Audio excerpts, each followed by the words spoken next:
Info 83 était présent ce mardi 31 janvier 2023 pour le premier coup de pelle de la démolition de l'hôtel Alba Flora. L'opération donnera place au premier logement placé en bail réel solidaire de VAR Habitat. Sur place, M. Garon, maire de Solliès-Pont, M. Albertini, président de VAR Habitat et M. Pernaud, directeur général de CG Prime, nous en disent plus sur ce beau projet.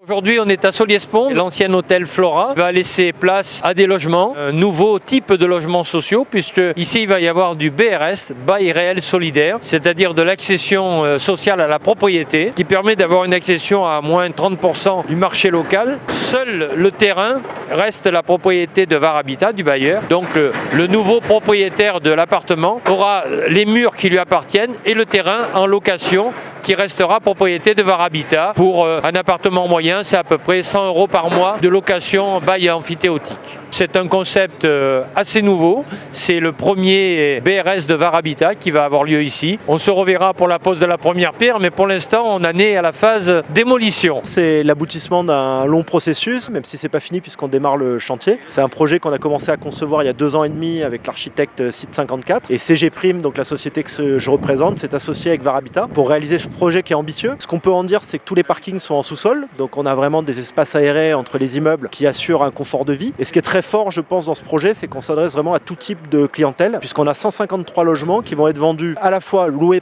aussi, à des logements locatifs sociaux. C'est le fameux bail réel solidaire. Mais on a aussi des logements intermédiaires sur la partie CG Prime et des logements libres, ce qui permet d'avoir des logements qui s'adressent aux populations dont les revenus ne permettent pas d'accéder au logement social, mais qui seraient aussi insuffisants pour accéder au logement libre. C'est aussi du logement, mais qui est du logement régulé pour permettre donc à des ménages dits intermédiaires de pouvoir se loger et donc de louer dans de bonnes conditions des logements de qualité, avec à la fois des collectifs en R+2 avec tout le confort moderne et à la fois des maisons et des petits collectifs R+1 qui sont, je dirais, un peu moins grands et très agréables également à vivre. Donc c'est vraiment un projet qu'on est très heureux d'avoir conçu, et puis c'est beau de voir aujourd'hui le démarrage et enfin de l'action, je dirais, sur ce site. Une opération très intéressante, notamment pour les primo-accédants et les jeunes actifs. Cette opération s'inscrit dans la politique de l'habitat que nous menons depuis 2008, qui vise à la création de 800 logements locatifs sociaux, ce qui est une performance, puisque nous aurons créé en 15 ans, en 17 ans, plus de 800 logements locatifs sociaux. Nous sommes heureux